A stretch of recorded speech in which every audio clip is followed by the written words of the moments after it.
tema da nossa mensagem nessa noite é casais de honra. Será que você pode repetir isso? Honra é aquilo que eu coloco como prioridade da minha vida. Há dois extremos acerca do casamento.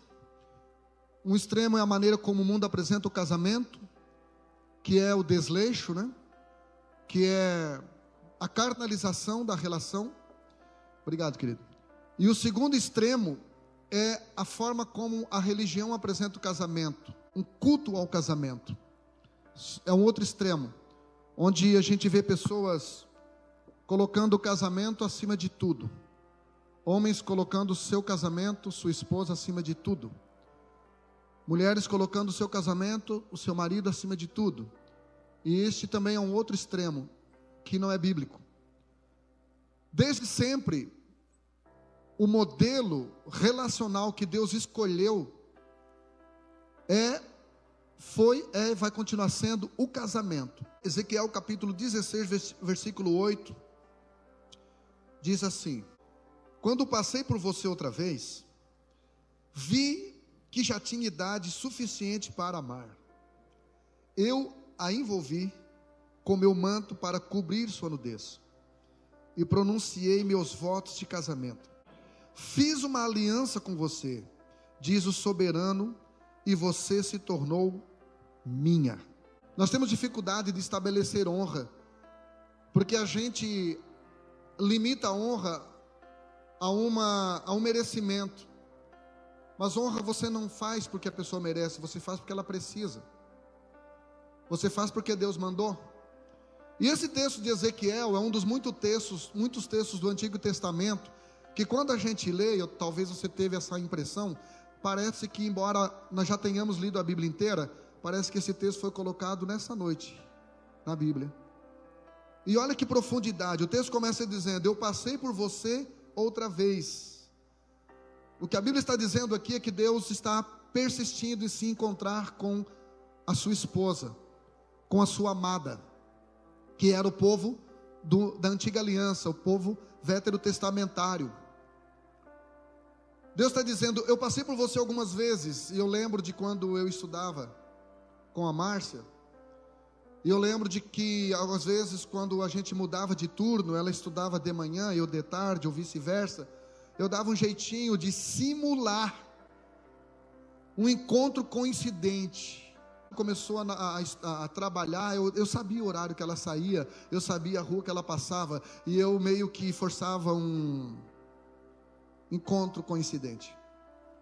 E aí quando você lê o Novo Testamento, você lê acerca de uma pedra, que era Cristo, que seguia esse povo, e a Bíblia diz: e aquela pedra que os seguia era Cristo. Você imagina assim, o povo se encontrando, diz: vem cá, Moisés, não sei se é coisa da minha cabeça, eu sei que pedra é muito parecida, mas cara, parece que eu já vi aquela pedra.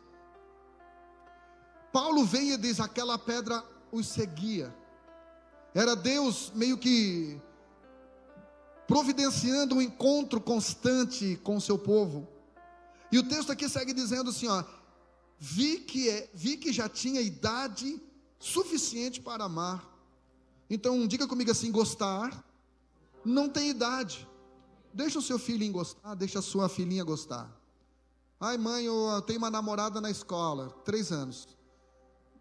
Beleza, é gostar. Mas o texto aqui está dizendo que para amar tem que ter idade, irmão. Para amar tem que ter maturidade. Amor exige maturidade, amor exige responsabilidade. E o texto aqui dizendo: eu a envolvi com o meu manto para cobrir sua nudez. Quando você lê Gênesis capítulo 3, Deus começa cobrindo a nudez de Adão e Eva, que pecaram, que erraram. Deus sacrifica um animal para cobrir a nudez. Está no versículo 21 que Deus os cobriu de pele de animais. Deus foi o primeiro costureiro da história. Fez um blazer para o Adão, top. Uma calça, um vestidinho para Eva, top. Quando você lê Apocalipse no capítulo 3, olha só, o último livro da Bíblia e o primeiro livro da Bíblia, ambos no capítulo 3, você vê Deus dando um conselho, Jesus dando um conselho para a sua igreja. No versículo 18 ele diz: eu te aconselho, se você quiser fazer, faça. Eu vou te dar um conselho, eu te aconselho que você compres vestes para que cubra a tua nudez.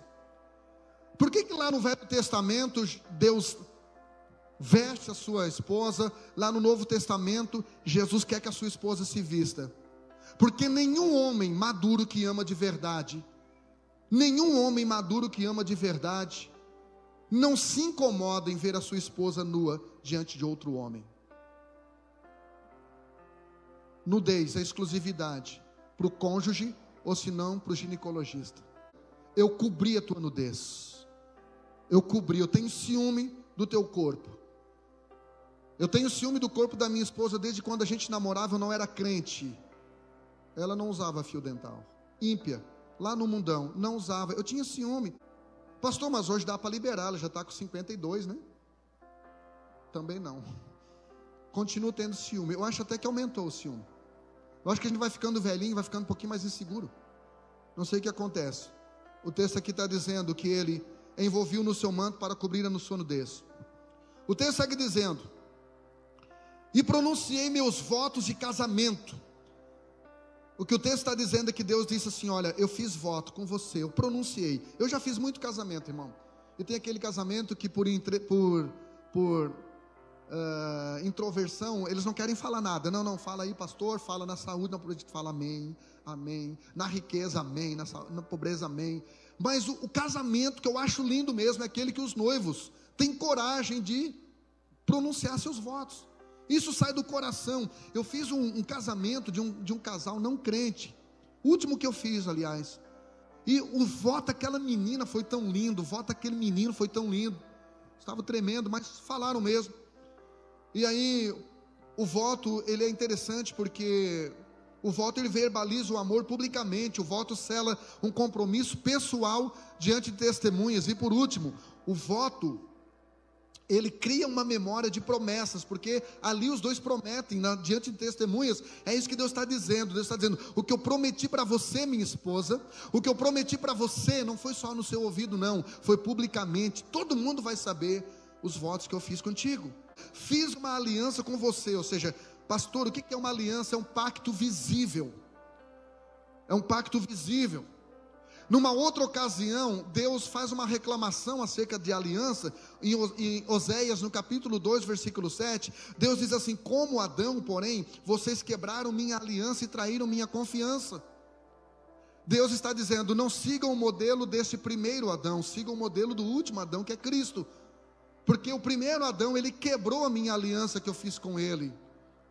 A aliança precisa ser visível. Se você é um homem casado, não use sua aliança no seu bolso, use no seu dedo. A aliança é protetora. A aliança, ela protege você das piriguetes lá de fora e das piricrentes, porque tem umas piricrentes também no meio da igreja, né? Hebreus, no capítulo 7, versículo 22, o autor aos Hebreus diz assim: Jesus tornou-se por isso mesmo a garantia de uma aliança. Amém? Diga: eu tenho uma aliança com meu marido, com meu esposo.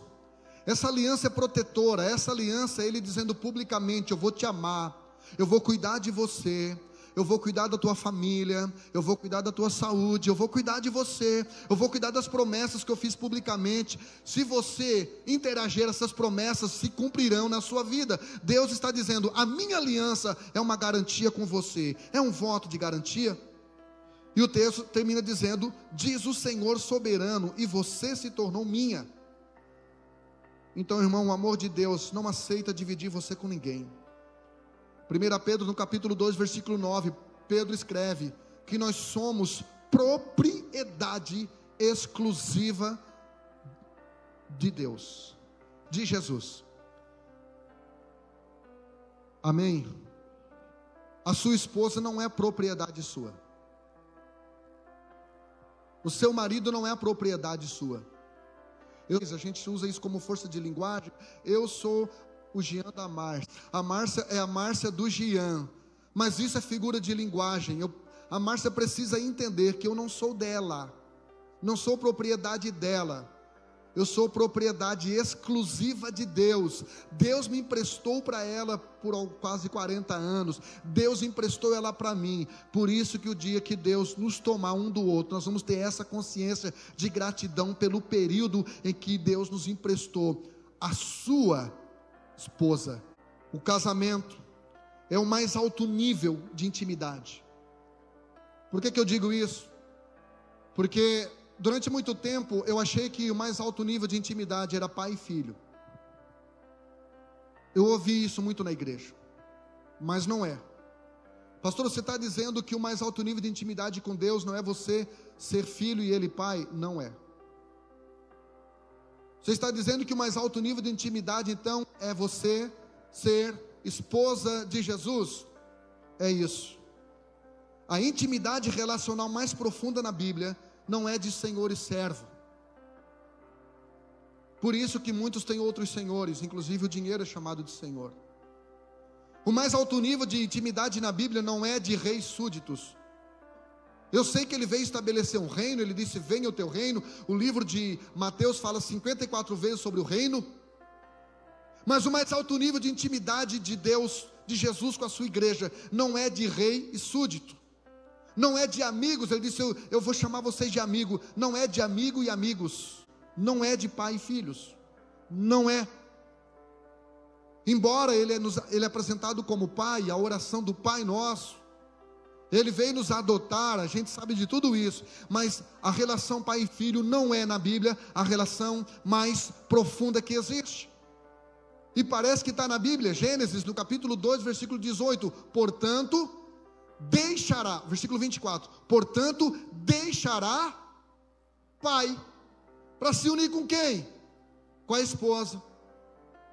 O marido vai deixar pai para se unir com a sua esposa, a esposa vai deixar pai para se unir com o marido. Por quê? Porque o mais alto nível de intimidade bíblico é a relação conjugal. Então o casamento é, sem exceção, e eu gostaria que você repetisse comigo. 1, 2, 3, vamos lá. O casamento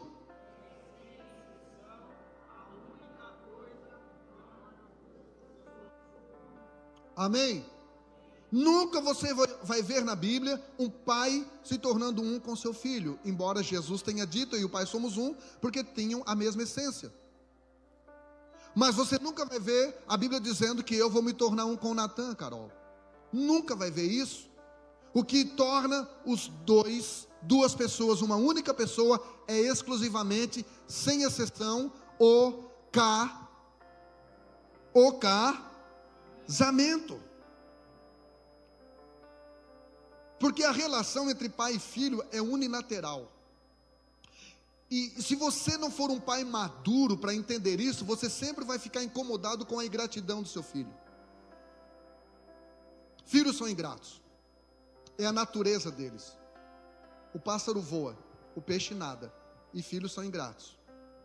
Deus usa a ingratidão dos filhos, alguns filhos num nível mais exacerbado, em outra situação um nível mais brando, mas Deus usa a ingratidão dos filhos para construir a nossa maturidade. Porque só tem uma coisa pior do que a ingratidão dos filhos, é a imaturidade dos pais. Imaturidade porque se esqueceram da forma como eram ingratos com seus pais na adolescência.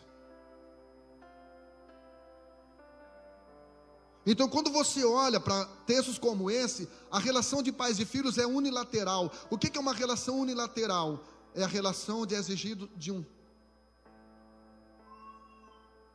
Paulo parece que escreve isso em 2 Coríntios 12, 14, ele disse: olha, filhos não entesouram para os pais, filhos não deixam herança para os pais, filhos não têm que trabalhar para sustentar pai. É o contrário, quem tem que entesourar para os filhos são os pais. É uma relação unilateral, mas no casamento não existe relação unilateral. Andarão dois juntos se um não estiver de acordo? Um casamento, para fluir nos parâmetros bíblicos, os dois precisam estar alinhados, no mesmo propósito, seguindo os mesmos princípios, honrando os mesmos valores. Quem está me entendendo aqui nessa noite, diga eu. Casamento é o trampolim da oração. Pastor, por que eu oro e coisas não acontecem? Porque há desonra no casamento. Quando não há honra no casamento, e quando a Bíblia usa o homem ou a mulher, não significa só o homem ou a mulher, não significa que a honra tem que ser só do homem, como diz 1 Pedro 3,7, igualmente vós maridos, coabitai com ela, ou seja, more junto. Ei, marido, não esteja só de corpo presente, esteja presente em sentimento, esteja presente ali, coabitai com ela com entendimento, não é consentimento, porque casamento é entendimento, não é sentimento. Mas então, diga comigo assim, casamento é entendimento, não é conhecimento. Você nunca vai conhecer sua mulher, você tem que entender que você nunca vai conhecer. Aí Pedro segue dizendo, dando honra à mulher como vaso mais fraco. Diga comigo, casamento é a priorização do fraco, não é a satisfação do forte. Casamento não é o perfeito cobrando de quem é imperfeito, não é do forte cobrando de quem é fraco, não é de quem é mais maduro cobrando do imaturo, é o contrário. Casamento é para quem é forte suportar o fraco em amor. Por último, Pedro segue dizendo, como sendo vós seus co-herdeiros da graça da vida, para que não sejam impedidas as vossas orações. Fala comigo assim, casamento é a validação da oração. Se você falhar por birrinha, por teimosia, por ignorância porque você não aproveita aquilo que a igreja está te oferecendo, porque você já pensa que sabe tudo, se você negligenciar o seu casamento por ignorância, por birrinha, por personalidade, agora tudo é desculpa. Ai, é porque, antes era porque eu sou capricorniana, ai, eu sou leonina. Não, isso é demônio, isso não tem nada a ver com animais, isso aqui era capeta. Agora a gente não é mais do horóscopo, né, que a gente se converteu, da astrologia, a gente se converteu, agora é o que? Personalidade, temperamento. Não, é que eu sou sanguíneo. Eu sou sanguíneo. Você pode ser o que você quiser, sanguíneo, sanguinário, hemorrágico, mas você precisa ser uma pessoa convertida, que honra a palavra de Deus. Para quê, pastor? É só para que não sejam impedidas as tuas orações, para que Deus olhe lá de cima e diz, está levantando 5h20 da manhã, para quê, Jean? Estás indo lá passar frio, para quê? Se eu não estou te ouvindo, por quê? Porque você não tem honrado a sua esposa. Obrigado, Tavinho, depois eu faço um pix. Irmão, casamento é a relação mais profunda com Deus. Será que eu posso ouvir um amém? Mas fala comigo, isso não é um paradoxo. Isso não é um paradoxo. Como que eu vou chegar para minha mulher e dizer, o teu homem é a mulher de Deus? O sacerdote da casa é a sacerdotisa de Deus. O teu machão é a noivinha de Deus. Isso não é um paradoxo, gente, não é difícil de entender isso. Mas as minhas falhas como marido dela revelam as minhas falhas como esposa dele. Porque a partir do momento que eu cumpri o meu papel como mulher dele, eu vou cumprir o papel como marido dela. E esta é a única forma. Só que a igreja não apresentou um marido para a gente, a igreja apresentou um amiguinho, um paizinho, um queridinho, um abençoadorzinho. Então, irmão, isso é um paradoxo, mas paradoxo maior é um rei que resolveu casar com uma escrava. Agora, um rei santo casando com uma pecadora, escrava, eu só vejo uma vez na Bíblia. Também é um paradoxo, irmão, ver o santo casando com uma pecadora. É um paradoxo ver o Deus Criador casando com uma criatura.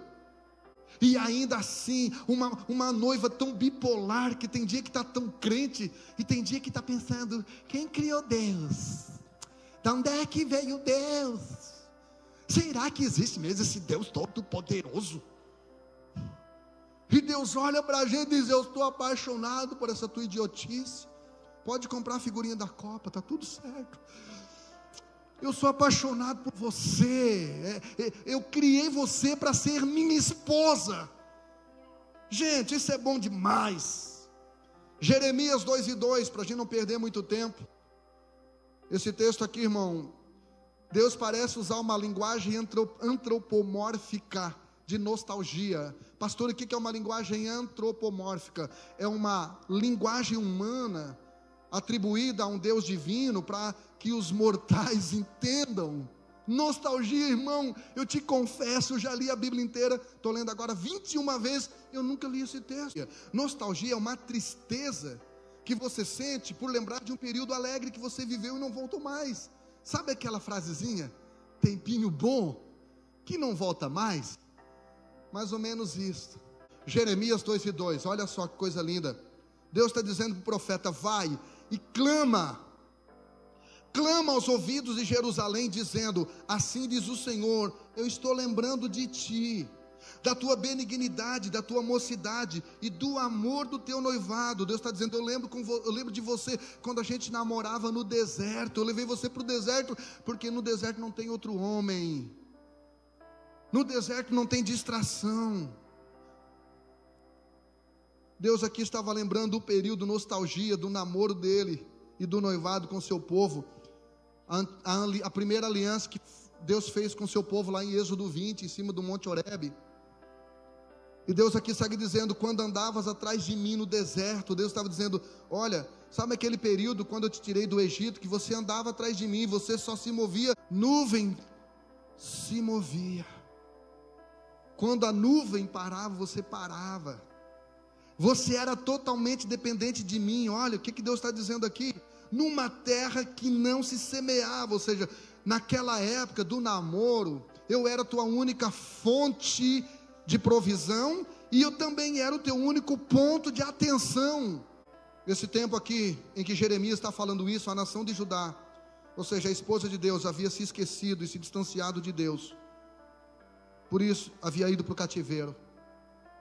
O que Deus está dizendo aqui é: ei, o que eu tentei com a igreja do Velho Testamento, o que eu queria com a igreja do Velho Testamento, não mudou meu plano, não mudou meu projeto. É a mesma coisa que o meu filho quer com a igreja do Novo Testamento, é a mesma coisa que eu quero com você. Deus está dizendo: eu tenho saudade de quando você era novo convertido, que o hino da harpa arrancava lágrimas da sua vida, dos seus olhos. Deus está dizendo: eu tenho saudade quando você contava as horas para vir no culto, e você já chegava orando, chorando, falando em línguas. Deus está dizendo: eu quero voltar a esse tempo contigo. Eu quero que você lembre de onde você caiu, se arrependa e volte às primeiras obras.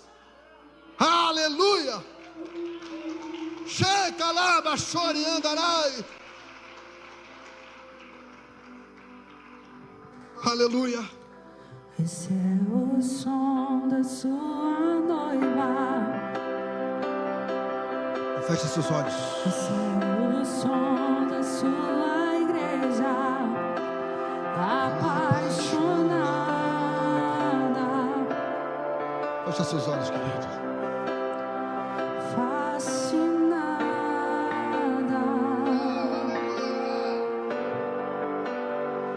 Vem Jesus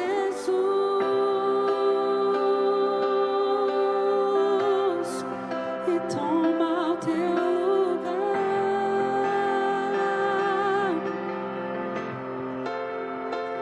Vem Jesus. Renova teus votos nessa noite. Diga para Ele: Senhor, arranca meu coração de pedra, me dá um coração de carne. Eu quero voltar a me apaixonar por você. Corações apaixonados, corações entrelaçados, o meu e o teu,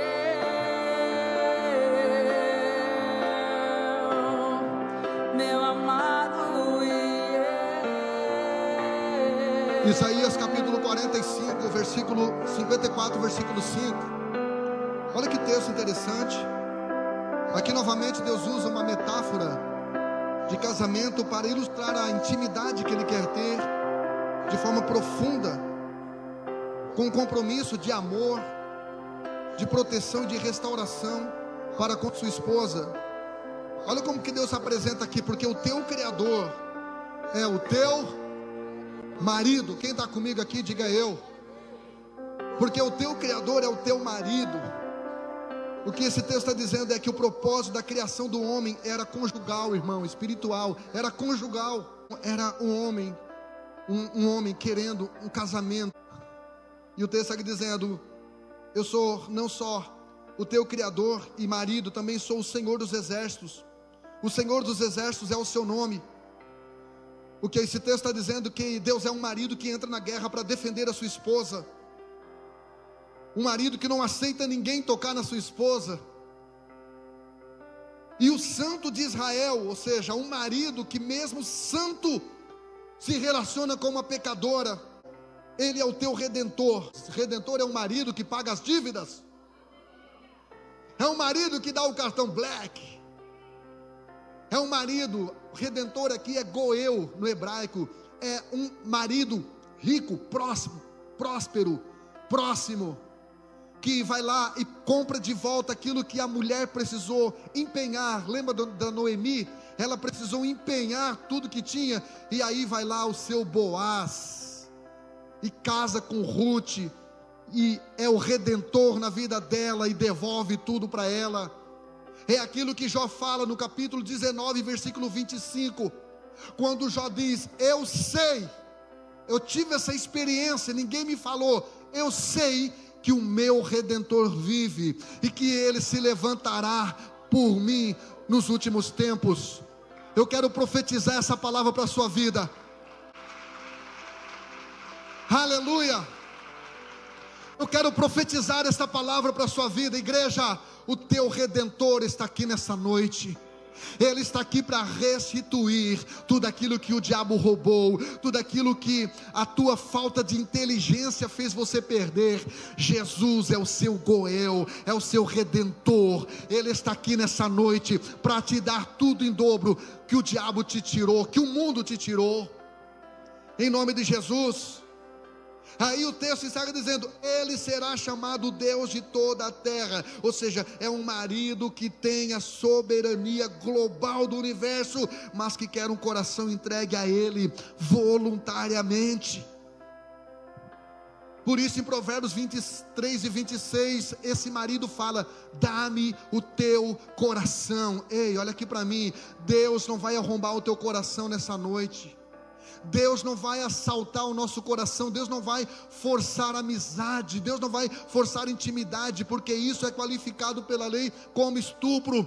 Deus quer que você se reapaixone ou se apaixone por Ele voluntariamente. Deus quer que você peça para Ele criar em você um coração voluntário. Deus quer que você nessa noite se apaixone por Ele, entregue o teu coração para Ele, e só entregue o teu coração para Ele, ninguém mais. Oséias capítulo 2, versículo 19 e 20, na versão linguagem de hoje. Esse texto foi escrito mostrando aqui o ápice da graça no Antigo Testamento. Olha o que diz o texto. Oséias capítulo 2, verso 19 diz: Israel, eu casarei com você e para sempre. O que o texto está dizendo é: Deus diz, eu não quero ficar com você no domingo à noite, eu não quero ficar com você numa conferência, eu não quero ficar com você de vez em quando. Não, eu quero me casar com você, eu quero estar contigo todos os dias, eu quero ter uma relação vitalícia com você. Porque por mais baratinha que seja a sua aliança, a minha aliança é uma das mais baratas que existe, porque é de ouro 12. Comprei quando trabalhava na joalheria Ótica Alcidino, e eu fui convencido de que o ouro 12 é o ouro mais barato, porém o mais resistente. Por mais barato que seja a sua aliança, você pode até usar uma aliança de prata. Você que não tem dinheiro, usa a aliança de moeda da Shopee. Mas em todas as alianças você vai perceber uma coisa: não tem emenda. Não tem emenda. Então, Márcia, não tem plano B. Eu te aturei quando pesava 39 quilos, agora não te largo. não te deixo, porque a relação é para sempre. É isso que o texto está dizendo aqui. Olha o que ele segue dizendo: você será minha legítima esposa. Deus aqui está prometendo restaurar e se casar novamente com sua esposa de forma legal. Eles passaram por uma separação. Israel se separou de Deus, Israel buscou seus amantes, Israel buscou aquilo que lhe distraía, Israel buscou outros ídolos, e Deus está dizendo: eu aceito você de volta. Isso é graça de Deus, irmão.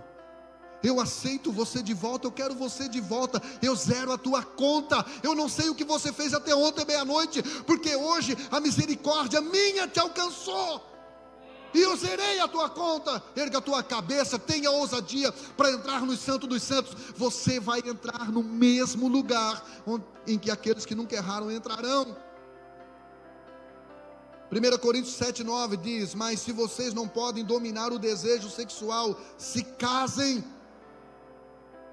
Pastor, mas eu quero terminar minha faculdade. Deixa a faculdade para depois, se forme com 50 anos igual a eu, mas não traia o seu marido por causa de um rosto bonito. Se case, retarde os teus planos financeiros, vá morar numa kitnet, numa cabana. Eu tenho uma barraca lá para te dar. Se está abraçadinha, se está abraçadinho, case. É o que Paulo está dizendo. Oséias, voltando para Oséias, eu te tratarei com amor e carinho. Você tem que amar como Cristo amou a igreja. E assim como eu sei que você gosta quando o papai do céu, como diz o Fernando, faz um cafunézinho em você num culto aqui, tua esposa também gosta.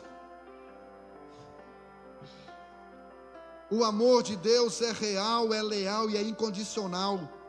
Carinho no casamento é de graça, mas se não houver carinho, depois do divórcio vai custar caro. E o texto segue dizendo: então você se dedicará a mim, o Senhor.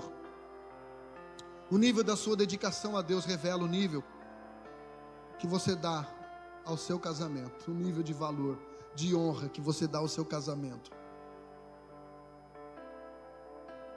Jeremias, capítulo 3, versículo 20, Deus reclamando, dizendo: mas certamente como a mulher é infiel para com seu marido, assim fostes vós infiéis para comigo. O profeta aqui está relatando a dor de Deus, irmãos. Usando uma linguagem antropomórfica, o profeta está relatando a dor de Deus, a dor de ser traído, a dor da infidelidade. Mostra aqui um Deus lamentando por ter se sentido rejeitado e traído espiritualmente por seu povo através da idolatria. Não se trata aqui de um acidente relacional corriqueiro. Não se trata aqui de uma infidelidade relacional corriqueira. Está falando aqui de uma escolha consciente, deslealdade extrema e traição premeditada. Ainda Ezequiel capítulo 8 versículo 3 está dizendo: o Espírito me levou entre a terra, me levantou entre a terra e o céu, e me trouxe a Jerusalém em visões. Só para você me entender, Ezequiel aqui estava, irmãos, 800 quilômetros de Jerusalém. Isso aqui foi uma visão espiritual, transcendental, não foi físico. Ele estava na Babilônia como cativo, mas o Ezequiel diz: o Espírito me levantou e ele me levou a Jerusalém em visões de Deus, a entrada da porta do pátio de dentro do templo. Diga comigo assim: dentro da igreja, que olha para o norte, onde estava colocada a imagem dos ciúmes. Pastor, que imagem é esta? Era uma imagem de um ídolo cananeu, e o nome desse ídolo chama-se Azerá. Este ídolo é a deusa mãe, a deusa do amor. E o texto segue dizendo: esta imagem dos ciúmes que provoca o ciúme de Deus. Esse texto está falando de uma idolatria, que é um adultério espiritual provocado por ciúme do nosso marido. Me perguntaram nessa noite: você já foi ver o filme do Michael Jackson? E eu respondi: eu disse: não fui. Posso ver, a hora que pintar lá na Netflix. Mas eu sei o que Michael Jackson fez na minha vida, como ídolo, desde os 12 anos. Eu queria ser ele. Deixei o cabelo crescer igual dele, me vestia como ele nos shows, E gostava também de ser adorado, idolatrado pela minha dança. E não tem culpa nenhuma nisso. E se você for no cinema ver o filme, está tudo certo. Mas você precisa entender que você estava diante de um ídolo que desviou muito jovem. E como se isso não bastasse, ele também assista na Netflix a série Bem-vinda a Neverland. E lá você vai ver o Michael Jackson, que era um pedófilo, que iniciou muitas crianças na promiscuidade sexual e na homoafetividade. Então, irmão, Deus não tolera idolatria, seja do que for. Pode até ser do seu carro, pode até ser da minha igreja, do meu ministério. Deus não tolera idolatria, porque a idolatria é como se eu chegasse na minha casa e visse minha esposa tendo relação sexual com um boneco. É a mesma coisa. Então tome cuidado. Eu só estou dizendo, tome cuidado, porque o teu marido tem ciúmes. Deus disse a Ezequiel: eu estou triste, porque o meu povo colocou uma imagem para me provocar ciúmes. E aí você entende essa linguagem quando você lê Tiago no capítulo 4, versículo 5. Olha o que está escrito: o Espírito que Ele fez habitar em nós tem ciúmes. Entenda, Deus tem ciúme de você. Jesus tem ciúme da sua noiva. Irmão, eu tenho ciúme da Márcia. Não é um ciúme extremo, não é um ciúme descompensado que pode me levar ao crime passional. Não é nada disso. E eu tenho ciúme. A diferença entre a inveja e o ciúme, que a inveja eu tenho do que é dos outros, ciúme eu tenho do que é meu. Eu tenho ciúme da minha esposa, ela é minha, é a minha esposa, embora não seja propriedade. Mas você precisa entender que se você não entender que Deus tem ciúme de você, você não vai se comportar de maneira a evitar que o seu cônjuge tenha ciúme de você. Eu não dou motivo para a Márcia ter ciúme de mim. Ela não dá motivo para eu ter ciúme dela, porque é esta relação que a gente tem com Deus. A Cálita, essa semana, ela falou que disse que estava conversando com alguém e disse: pai, eu estava te defendendo, eu estava dizendo: olha, o meu pai, ele é crente, e eu vejo ele renunciando fazer até aquilo que não é pecado, porque ele tem medo de entristecer o coração do Jesus que ele serve. Entenda que o seu casamento está do jeito que está, porque o seu relacionamento com Deus está do jeito que está. Entenda que a sua limitação como marido revela a sua limitação como esposa do teu marido lá de cima. Casamento, irmão, é a manifestação da graça. O casamento, ele serve para revelar não o amor que o cônjuge merece, mas o amor que ele precisa. E assim como no Velho Testamento, o Novo Testamento também é isso. O Novo Testamento apresenta Jesus como filho, o Novo Testamento apresenta Jesus como pai, o Novo Testamento apresenta Jesus como servo, apresenta Jesus como Senhor, apresenta Jesus como rei. O Novo Testamento apresenta Jesus como amigo, mas o Novo Testamento apresenta Jesus como sacerdote, como pastor, mas principalmente como marido. Jesus é o teu marido.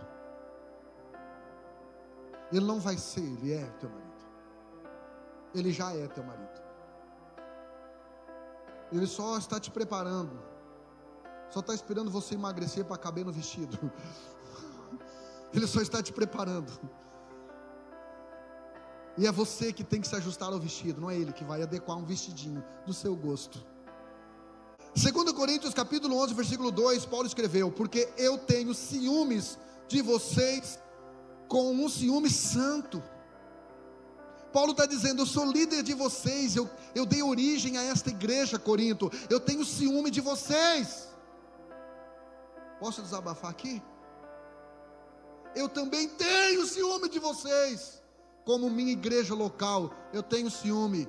Paulo está dizendo: porque eu tenho ciúmes de vocês, com um ciúme santo. Ei, vou repetir de novo: eu tenho ciúme de você, como minha igreja, como meus filhos na fé, como minha família, eu tenho ciúme. Quem é família, quem é só membro, frequentador, não tem ciúme, está tudo certo, ser livre, leve e solto. Mas eu tenho ciúme, como líder. Eu tenho ciúme. Paulo está dizendo, não tenho um ciúmezinho possessivo, não. Eu tenho ciúme de que vocês estejam dando ouvidos a falsos líderes, falsos profetas, falsos ensinos. Por que Paulo tinha ciúme? Porque eu os prometi em casamento a um só marido. Paulo está dizendo, quando eu me converti, eu fiz uma aliança com ele, diz, pode contar comigo, eu vou fazer de tudo para apresentar para o Senhor. Eu estou prometendo, como pai espiritual, eu tenho esse direito, eu estou te prometendo, Jesus, eu estou te prometendo, estou prometendo a minha noiva, a minha igreja de Corinto, em casamento a um só marido. Paulo aqui se apresenta como pai espiritual, falando de casamento monogâmico, a um só marido, para apresentá-los a Cristo como uma virgem pura. Paulo está dizendo, eu sei que a minha mensagem é dura. Ele disse que muitos diziam, a mensagem dele, a presença dele até que é tranquila, ele é querido pessoalmente, mas quando ele manda uma carta para a gente, é só lapada na orelha. Hoje eu estava dizendo, que a mensagem que eu ia pregar, o Léo falou, hoje é mais aquela noite de lapada. É, noite de lapada, sim. É, irmãos, é noite de lapada. Porque eu não sou coach, eu não sou palestrante, eu sou pastor dessa casa, eu sou pai espiritual, e eu quero apresentar para o meu Jesus uma esposa, não apenas virgem, mas pura, porque não basta ser virgem e não ter pureza. Tem mulher que nunca transou, mas é uma mente pervertida. Não, Paulo está dizendo, eu quero te entregar para ele de maneira completa, eu quero te entregar para ele de maneira santa, eu quero te entregar para ele, e lá em cima, hoje você me odeia, mas lá em cima você vai me agradecer. Apocalipse capítulo 19 versículo 7 diz, fiquemos alegres e felizes, ou seja, vamos celebrar, porque chegou a hora da festa de casamento. Só o Fernando no culto. A festa do Cordeiro, e a sua esposa já se preparou para recebê-lo. Então a esposa precisa interagir. Diga para alguém do lado aí, se prepara.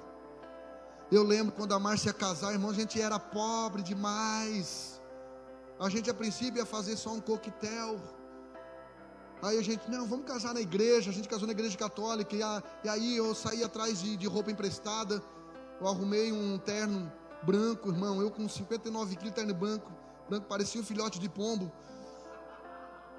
Aí botei uma faixa bordô com preto, bem, era para botar na cintura. Eu não sabia, irmão. Botei aqui em cima, assim, parecia que estava grávido. A faixa aqui em cima, a gravata borboleta, botei torta. Lembra que estava torta nas fotos? Aí deixamos para casar 8h30 da noite, porque tinha uma regra na igreja católica, quem casava primeiro não podia tirar o enfeite. Eu disse, vamos casar à meia-noite, mas vamos aproveitar esses enfeites aí, esses verdinhos. Alguém usou verdinho no casamento, irmão? Isso denuncia a tua idade. E a gente aí começou, um parente, eu dou a bebida, o outro, não, eu dou a linguiça, o outro, não, eu mato um porco. E assim foi o nosso casamentinho. E a Márcia ficava eufórica. Ela alugou um vestido assim, era tão acinturado que eu achava que ia rachar ela no meio, gente. Tão acinturado, com mangas bofantes. Parecia que aquele jogador de futebol americano, as ombreiras dele, ela já tem um ombrinho reto, as ombreiras lá em cima assim. Era moda, parecia uma gatinha assustada, assim, um coelhinho assustado do casamento. E a gente estava lá para casar. A gente se preparou, fiquemos alegres e felizes, porque chegou a hora da festa do casamento do Cordeiro, e a sua esposa já se preparou para recebê-lo. Irmão, se prepara, Jesus está voltando. Não troque Jesus por nada, não se distraia, não coloque prioridades, pare de dar desculpa, se apaixone por Jesus, venha para a casa de oração pelo menos um dia na semana, começa a ouvir música de crente, começa a orar, jejuar, se apaixone, Jesus está voltando. Oh, aleluia! Outra vez,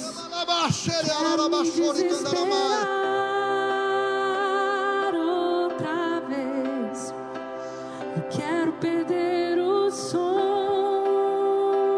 outra vez, queimando de amor por ti. Ô Dudinha, só dá uma seguradinha para eu encerrar rápido.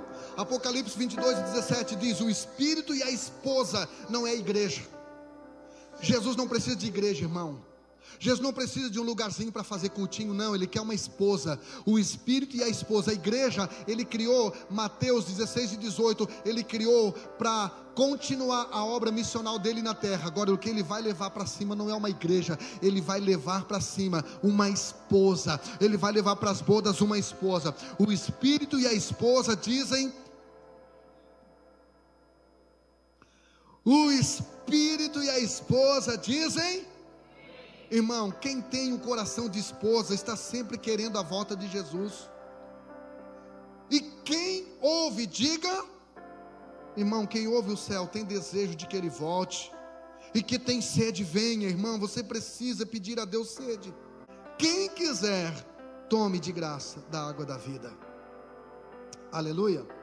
Para encerrar, João capítulo 4, versículo 16 a 18, diz assim: disse-lhe Jesus para a mulher samaritana: vai, chama o teu marido e vem cá.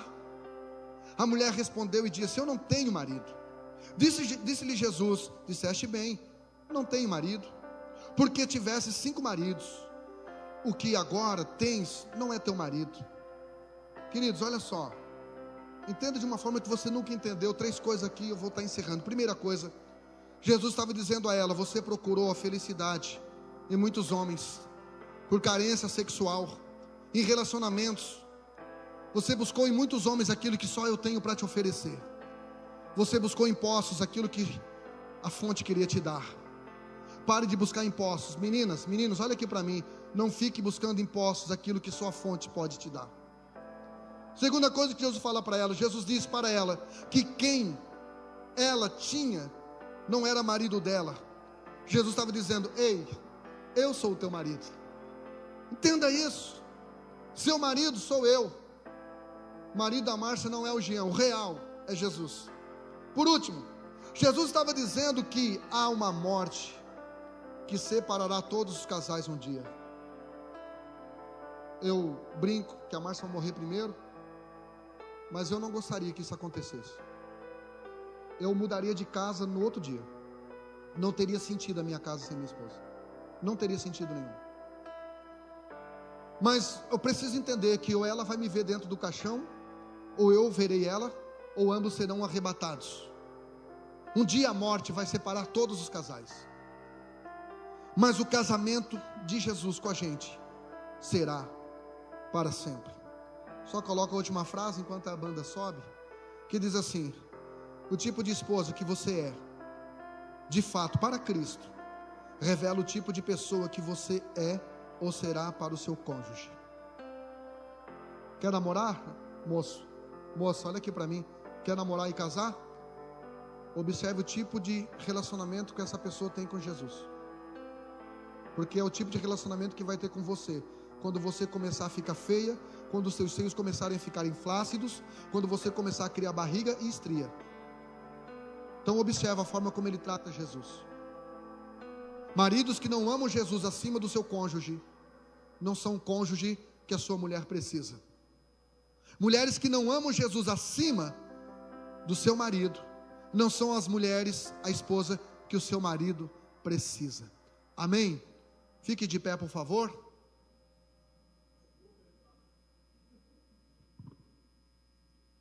Eu quero perguntar se nessa noite alguém deseja se entregar a Jesus para ser sua esposa de verdade. Você vai continuar a sua vida normal, casada com esse homem, namorando, mas você vai se tornar esposa de Jesus. Esta é a única forma de você ser salvo, de você ir para o céu. Pastor, mas eu estou flertando com ele. Tudo certo. Estou namorando com ele já faz tempo. Tudo certo. Venho no culto, namoro, dou uns beijinhos nele, dá uns abraços em mim. Mas eu quero saber de casamento, se você vai se posicionar e assumir responsabilidade de verdade com Jesus. Caso contrário, continue indo na célula, continue vindo para a igreja até o dia que você ir para o inferno. É assim que vai acontecer. E o dia que você reclamar diante de Jesus, Ele vai mostrar esse culto aqui, nessa noite.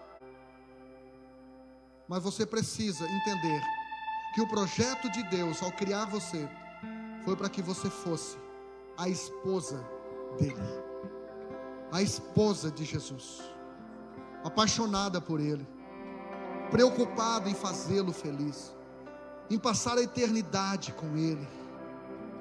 Se você quer entregar seu coração a Jesus, se você convidou alguém, se você está do lado de alguém que não é convertido ainda, que ainda não entregou seu coração a Jesus, alguém que está afastado, parado, por favor, convide educadamente essa pessoa. Você quer ir lá na frente comigo? Ai, mas eu tenho vergonha. Precisa ir lá na frente? Sim. Quando você ama alguém, você gosta de andar de mãos dadas na frente de todo mundo. Você não tem vergonha não, você não se esconde não, você anda de cabeça erguida. As mulheres, quando noivam, elas andam com a mão assim, mostrando o brilhante. E com Jesus, como é que é? Ele colocou uma aliança no seu dedo. Amém? Então assim, ó, você tem 3 minutos, a banda vai cantar, decida, sai do seu lugar e vem aqui, que eu quero fazer o teu casamento com Jesus hoje. E aí não vai ter homem que vai tirar você mais do propósito.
Aplauda o nome do Senhor, exalte a Ele.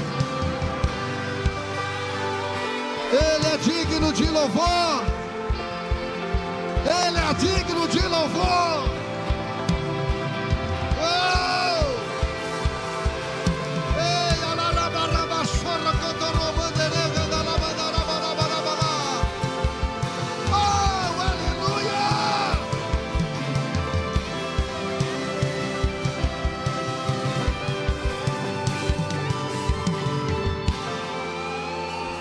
É tão libertador para mim como pastor saber que eu não estou montando uma igreja, irmão. Eu estou estruturando uma esposa, santificando uma esposa. Tão libertador saber que eu posso ter ciúme de você sim, porque a gente tem orado por você, a gente tem orado pelo seu casamento, pela sua família, pela sua empresa. Eu posso ter ciúme, que eu não posso ter inveja de você. Coloque a mão no coração, você que tem coração. Pai, no nome de Jesus, eu quero te agradecer por esta palavra. Eu quero te agradecer por esta conferência, por esses líderes que estiveram à frente desse trabalho juntamente com a sua equipe.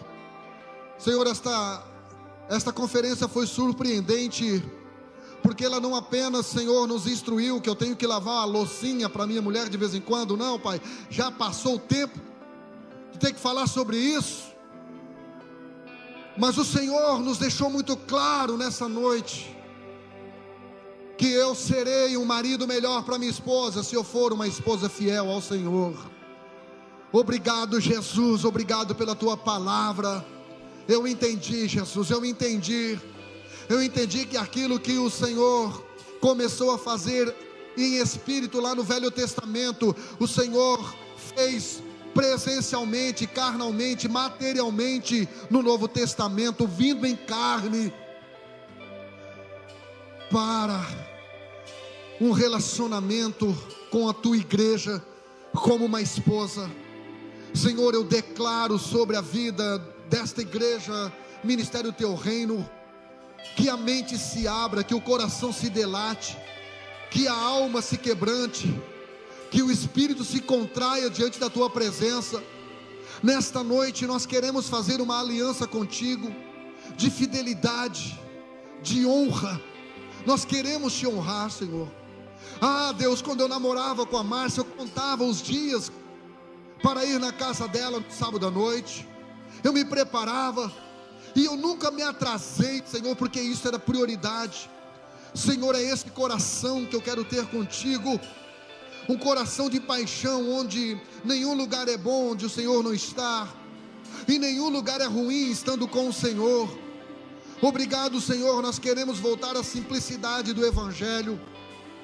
Pai querido, existem muitos maridos que nesse dia dos namorados foram lá e entregaram um lindo presente para sua esposa, um lindo presente para o seu marido, mas que já não estavam mais presentes no relacionamento. Pai querido, nesta noite cura, Senhor, cura nossos relacionamentos, cura o nosso casamento, cura as famílias, cura, Senhor, os pais, para que os pais se modelem no relacionamento de Cristo com a igreja, para que os filhos se modelem no relacionamento dos seus pais.